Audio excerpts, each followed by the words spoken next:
Hello दोस्तों, आप सभी लोगों का स्वागत है मेरे चैनल पर। तो आज इस लेक्चर पे मैं आपको बताने जा रहा हूँ कि how can we find the total area of the function. तो टॉपिक ये है कि टोटल एरिया।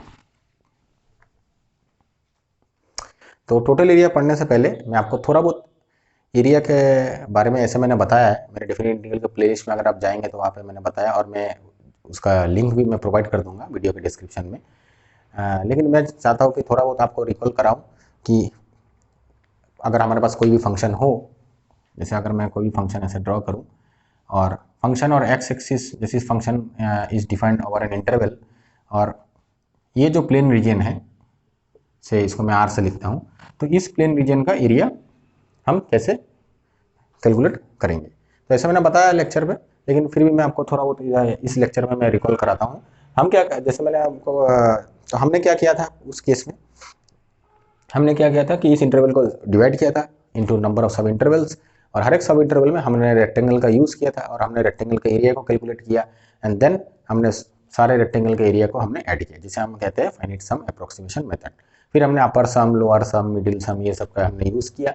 उसके बाद हमने क्या किया, हमने फाइनाइट सम अप्रोक्सीमेशन मेथड का हमने लिमिट कैलकुलेट करने की कोशिश की और हमने किया, और उसमें हमने देखा कि limit of finite sum of rectangles को ही हम डेफिनेट इंटीग्रल कहते हैं। तो फाइनाइट सम अप्रोक्सीमेशन का एक और नाम है जिसे हम कहते हैं रीमन सम।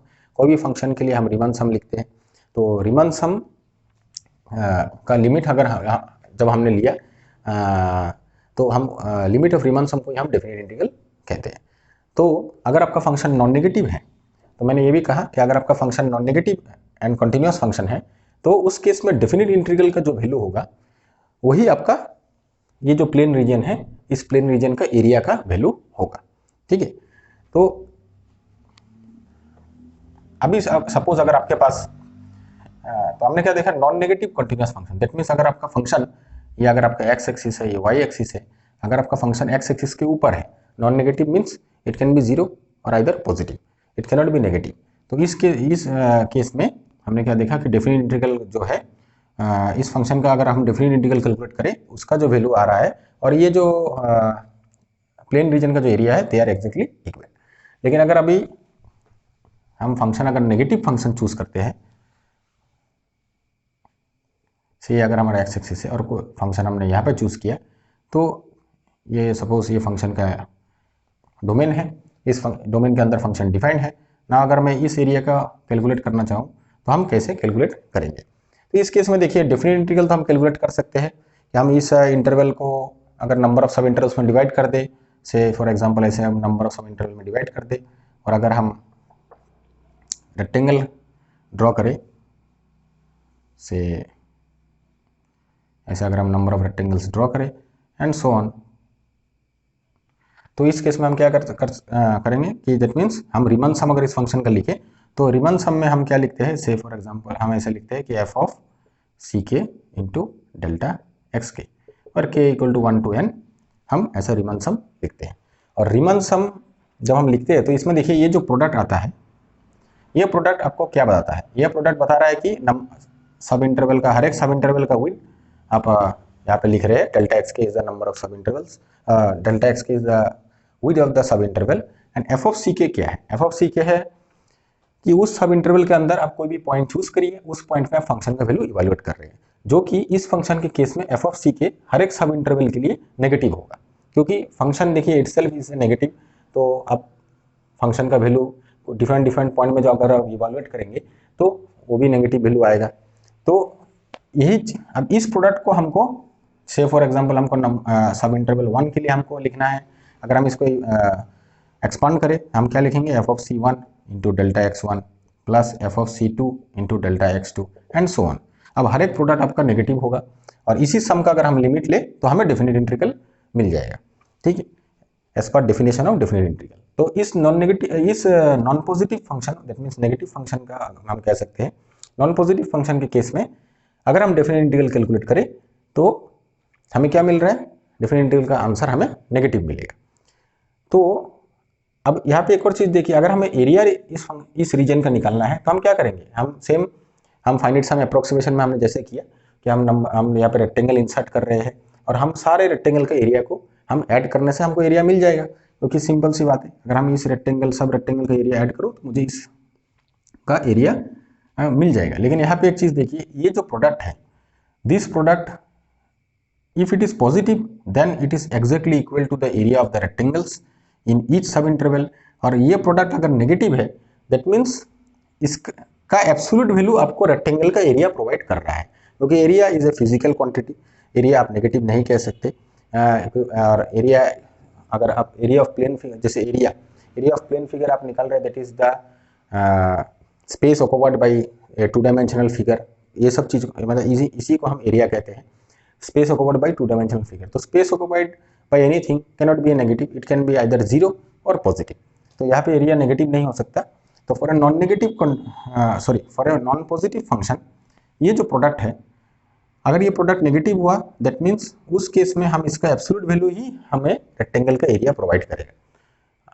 ओके, तो इस केस में हम क्या करेंगे कि डेफिनेट इंटीग्रल अगर हम इसका कैलकुलेट करें, a to b f of x into dx is negative, a to b f of x dx is negative, ये है आपका डेफिनेट इंटीग्रल का वैल्यू जो नेगेटिव वैल्यू मिलेगा, क्योंकि अगर आप जब रिमान सम कंस्ट्रक्ट करेंगे तो रिमान सम में देखेंगे ईच एंड एवरी दिस, ये जो प्रोडक्ट टर्म है दैट इज नेगेटिव। ओके, अब ईच प्रोडक्ट टर्म आपको क्या बता रहा है, आपको यहाँ से अगर आप देखेंगे, सपोज इस रेक्टेंगल का हाइट है f of c1, ये जो रेक्टेंगल का हाइट, और ये आपका विड्थ है, ठीक है, जो कि डेल्टा x1 है। तो डेल्टा x1 आपने a से b में जा रहे हैं तो delta x1 is positive but f of c1 is negative, क्योंकि आपका फंक्शन नेगेटिव है। तो प्रोडक्ट क्या हो गया, नेगेटिव। तो प्रोडक्ट अगर आप नेगेटिव हो गया, अब इस प्रोडक्ट का अगर आप एब्सोल्यूट वैल्यू देखेंगे तो ये इस रेक्टेंगल का एरिया डिनोट करेगा। तो इस केस में अगर हम रेक्टेंगल के एरिया को अगर हम ऐड करें तो हमें इस प्लेन रीजन का एरिया हमें प्रोवाइड मिल रहा है, हमें मिल रहा है, दैट मीन्स हमें सारे रेक्टेंगल का ये जो मतलब अगर हम ऐड एब्सोल्यूट वैल्यू अगर मतलब ये जो प्रोडक्ट का एब्सोल्यूट वैल्यू अगर हम ऐड करें तो हमें क्या मिलेगा, एरिया का मतलब आंसर हमें मिल जाएगा। तो इस केस में हम क्या करेंगे, हम डेफिनेट, दैट मीन्स ये डेफिनेट इंटीग्रल कैलकुलेट करना मतलब हमने रिमान सम कैलकुलेट किया, और इसी का अगर हम मॉड्यूलस एब्सोल्यूट वैल्यू कैलकुलेट करें तो हमें जो पॉजिटिव आंसर मिलेगा that is the area bounded by the non positive function and the x axis. ठीक है, अब इसी केस में इसी को लेकर हम अभी जानते हैं कि how can we find the total area of the function. तो टोटल एरिया का मतलब मैं ये कहना चाहता हूँ, क्योंकि कभी कभी अभी देखिए हमेशा आपको फंक्शन नॉन नेगेटिव नहीं मिलेगा, हमेशा आपको फंक्शन नॉन पॉजिटिव नहीं मिलेगा। दैट मीन्स ऐसा आपको ऐसा हमेशा आपको ऐसा फंक्शन नहीं मिलेगा जो कि हमेशा एक्स एक्सिस के ऊपर हो और या एक्स एक्सिस के नीचे हो। आपको बहुत सारे फंक्शन ऐसे ही मिलेंगे कि वो अपने डोमेन के कुछ पार्ट में पॉजिटिव है और कुछ पार्ट में नेगेटिव है। तो उस केस में आप अगर उस फंक्शन का एरिया निकालना चाहते हो कि area bounded by that function and the x axis, तो उस केस में आप क्या करोगे, क्योंकि तो हम एग्जांपल लेते हैं और एग्जांपल लेके मैं आपको समझाता हूँ। चलिए सबसे पहले एग्जांपल करते हैं। से क्या आप कैलकुलेट करना चाहते हैं कि y equal to 4 minus X square, इसका आप इसके अंडर में आप एरिया कैलकुलेट करना चाहते हैं, the area bounded by this function and x axis. तो इस केस में हमें क्या करना है, पहले हमें निकालना पड़ेगा कि ये फंक्शन और एक्स एक्सिस कहाँ पे इंटरसेक्ट कर रहे हैं। तो अगर आप इसका एक्स एक्सिस में इंटरसेक्ट करना मतलब आपको y पे यहाँ पे 0 पुट करना पड़ेगा और x इक्वल टू आपको +-2 प्रोवाइड हो जाएगा।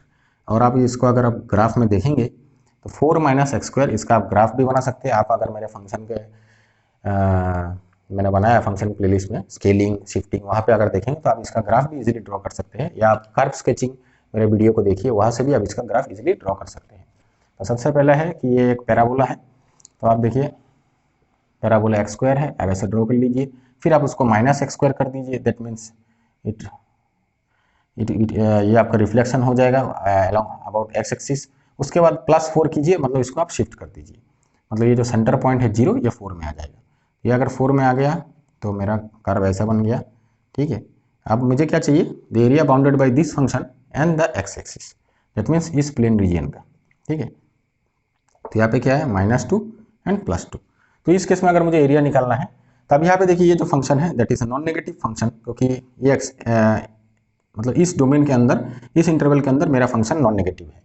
तो इस केस में मैंने क्या आपको बताया कि अगर मुझे एरिया निकालना है तो मैं सिंपली इस फंक्शन का डेफिनेट इंटीग्रल कर दूंगा with where lower limit -2 upper limit +2, और डेफिनेट इंटीग्रल का जो वैल्यू निकलेगा that will give you simply the area of this region R। ठीक है, तो चलिए इसको हम कर लेते हैं। हम क्या करेंगे, -2 to 2 4 - x²। अब डेफिनेट इंटीग्रल का हम फंडामेंटल थ्योरम ऑफ कैलकुलस का भी यूज़ करके हम कर सकते हैं, और simply fundamental theorem of calculus का यूज़ करके कर सकते हैं हम इजीली, और आप रिमन सम का भी कॉन्सेप्ट लगा के आप कैलकुलेट कर सकते हैं। लेकिन रिमन सम से ये थोड़ा ज़्यादा लेंदी प्रोसेस हो जाएगा, तो हम क्या करेंगे, फंडामेंटल थ्योरम ऑफ कैलकुलस जो मैंने लास्ट लेक्चर में बताया उसका हम यूज़ करेंगे। वहाँ पे हमको क्या करना है कि इसी फंक्शन का एक एंटी डेरिवेटिव निकालना है, then we have to evaluate the anti derivative. ठीक है, इन अदर वर्ड हमको इसका इंडेफिनिट इंटीग्रल हमें कैलकुलेट करना है।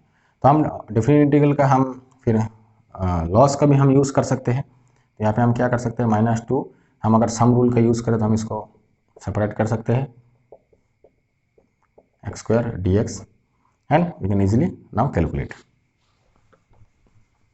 तो यहाँ पे देखिए 4, यहाँ पे सिंपली हम x2 -2, और इसके लिए हम क्या कर सकते हैं -x³/3 2 एंड -2 के लिए हम इवेलुएट कर सकते हैं। तो यहाँ पे क्या आ जाएगा, ये हो जाएगा 4 × 4 -8/3 + 8/3। यहाँ पे आपका आ गया 16 - 3 एंड 16, दैट इज 32/3। ओके, ये है नॉन नेगेटिव फंक्शन है, तो हम ऐसे कैलकुलेट कर सकते हैं। तो चलिए अभी एक और फंक्शन लेते हैं जो कि बड़ा वेल नोन फंक्शन है।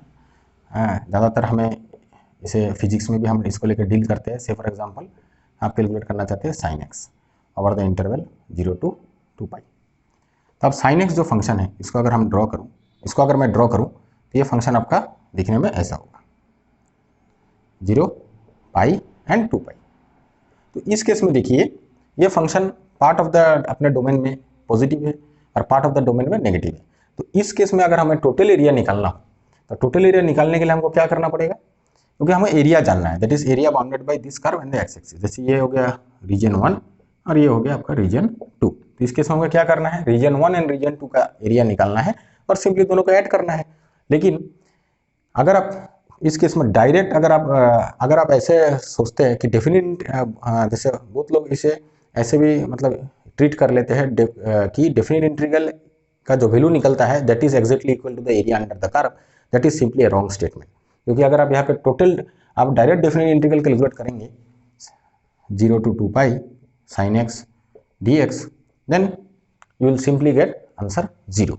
दैट मीन्स अगर आप इसका cos x और इसी को आप इवेलुएट करेंगे 2π एंड 0 में, तो cos 360 degree is cos 0 is 1, cos 360 degree is 1, and simply अगर आप सब्ट्रैक्ट करेंगे तो आपको 0 मिलेगा। तो उस केस में देखिए आपको इसके अंदर में एरिया का कोई इन्फॉर्मेशन ही नहीं मिला, क्योंकि डेफिनेट इंटीग्रल जो बाय डेफिनेशन क्या है, डेफिनेट इंटीग्रल इज एक्चुअली रीमन सम। आप रीमन सम कैलकुलेट कर रहे हैं, और रीमन सम में आप क्या कैलकुलेट कर रहे हैं, आप जो प्रोडक्ट आपने बनाया F of c k into delta x के, ये प्रोडक्ट को आप मल्टीप्लाई कर रहे हैं। अब मैंने थोड़ी देर पहले क्या कहा कि ये प्रोडक्ट अगर पॉजिटिव है तो that is exactly equal to the area of the rectangle, और ये प्रोडक्ट अगर नेगेटिव है so that is just a negative number. उस नेगेटिव नंबर का अगर आप एब्सोल्यूट वैल्यू लेंगे that denotes the area of the rectangle. लेकिन आप जब फुल डोमेन में अगर आप जो डेफिनेट इंटीग्रल कर रहे हैं, that means you are simply adding the f of c k into delta x के। तो इन दिस केस यहाँ पे जो प्रोडक्ट का वैल्यू मिल रहा है, यहाँ पे जो मिल रहा है दे हैव सम कैंसलिंग, मतलब यहाँ पे आपको कुछ इंटरवल ऐसे मिलेंगे जहाँ पे अगर आपने F of c k into delta x के बनाया, और यहाँ पे भी अगर आप कोई सब इंटरवल में F of c k into delta x के बनाते हैं, तो आपको ऐसा होगा कि ये और ये दोनों एक्जैक्टली इक्वल एंड ऑपोजिट हो गए। जैसे ये पॉजिटिव वैल्यू आया, ये negative, and when you add this thing they get cancelled. ठीक है, तो उस केस में आपको एरिया का इन्फॉर्मेशन नहीं मिलेगा। तो हमें क्या करना है, अगर हमें एरिया का इन्फॉर्मेशन निकालना है फॉर सच ए फंक्शन, हमको क्या करना पड़ेगा, हमको इस फंक्शन का डोमेन हमको निकालना पड़ेगा कि किस डोमेन में ये फंक्शन पॉजिटिव है और किस डोमेन में ये फंक्शन, मतलब किस पार्ट ऑफ द डोमेन में ये नेगेटिव है। तो उस केस में हम क्या करते हैं, हम फंक्शन का सिंपली देखिए 0 निकालते हैं कि कहाँ पे फंक्शन 0 है, विल सॉल्व फॉर दैट, और वहीं से हम 0 के लेफ्ट साइड में या तो पॉजिटिव होगा या राइट साइड में नेगेटिव होगा, या लेफ्ट में नेगेटिव या राइट में पॉजिटिव होगा। हमको पहले ये डिफाइन मतलब हमें कैलकुलेट करना पड़ता है कि उसका जो डोमेन है, ओवरऑल डोमेन के अंदर किस पार्ट में पॉजिटिव किस पार्ट में negative, and then we separately calculate the definite integral for this part and definite integral for this part. तो चलिए अभी देखते हैं कि इसके अंदर में टोटल एरिया कितना है। तो अभी देखिए साइन एक्स को हमने पार्ट तो कर लिया, अब हम क्या करेंगे 0 to पाई के लिए साइन एक्स का डेफिनेट इंटीग्रल कैलकुलेट करेंगे। अब देखिए 0 to पाई में साइन एक्स आपका पॉजिटिव है, तो इस केस में अगर आप डेफिनेट इंटीग्रल करेंगे और इसका जो वैल्यू होगा that is exactly equal to the area of this region. तो ये हम क्या करेंगे cos x इसका एंटी डेरिवेटिव है और हम उसी को इवैल्यूएट करेंगे as per from the fundamental theorem of calculus at this 2 point. तो cos pi cos 0 is 1, cos pi is -1, तो अल्टीमेटली आपको क्या मिला -1 -1 दैट इज -2। और अभी हम इस पार्ट के लिए कैलकुलेट करेंगे साइन का वैल्यू, हमें क्या मिलेगा pi to 2 pi sine x D x. तो इस पार्ट में हमको कॉस को इवैल्यूएट करना पड़ेगा, cos 2 pi minus cos pi, तो cos 2 pi is 1, cos pi is -1 that is equal to 2। ठीक है,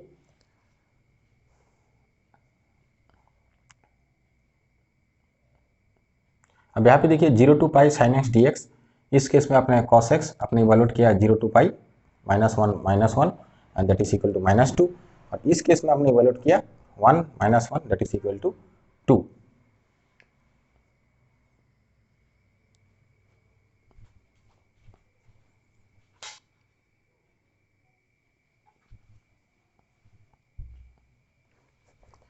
तो 0 to pi sine x D x cos x, अच्छा यहाँ पे सॉरी मैंने यहाँ पे गलती कर ली कि ये माइनस होगा, हाँ क्योंकि अगर आप माइनस कॉस एक्स का डेरिवेटिव करेंगे तो आपको साइन एक्स मिलेगा, दैट मीन्स हमें साइन एक्स का एंटी डेरिवेटिव कैलकुलेट करना है। तो ओवरऑल हम यहाँ पे एक माइनस पुट कर देते हैं, तो that is equal to 2। I am very sorry for that, मैंने यहाँ पे मिस्टेक कर दिया। अब यहाँ पे देखिए सिंपली इसमें भी हमको क्या करना पड़ेगा, एक माइनस साइन एक्स्ट्रा, हमें कॉस एक्स को इवैल्यूएट करना है 2 पाई टू पाई, तो इसका आंसर आपको मिलेगा सिंपली -2। तो देखिए मैंने जो कहा कि अगर आपका जिस पार्ट में फंक्शन पॉजिटिव है वहाँ पे डेफिनेट इंटीग्रल जो करेंगे तो ये जो वैल्यू आ रहा है that value is exactly equal to the area of this region, but यहाँ पे जो डेफिनेट इंटीग्रल आप कैलकुलेट कर रहे हैं that value is negative value. तो इस केस में देखिए ये पार्ट में क्या है, फंक्शन आपका नॉन पॉजिटिव है दैट इज नेगेटिव, आप सोच सकते हैं। तो मैंने क्या कहा था कि अगर आपका फंक्शन नॉन पॉजिटिव है तो उस केस में हम डेफिनेट इंटीग्रल का एब्सोल्यूट वैल्यू कंसीडर करेंगे इस फंक्शन का, मतलब इस एरिया के केस में। ठीक है, तो यहाँ पे जो एरिया ये जो रीजन है इसको मैंने नाम दिया था R2, ठीक है, ये आपका R1 हो गया। इस रीजन का एरिया हमारा क्या होगा कि ये जो वैल्यू निकला इसका हमें एब्सोल्यूट वैल्यू कंसीडर करना पड़ेगा, that is equal to 2। Now अगर हमें टोटल एरिया कैलकुलेट करना है तो हम क्या करेंगे, ये दोनों वैल्यू को ऐड करेंगे 2 + 2 दैट इज इक्वल टू 4। तो इस केस में अगर हमारा साइन एक्स फंक्शन के लिए टोटल एरिया क्या हो गया,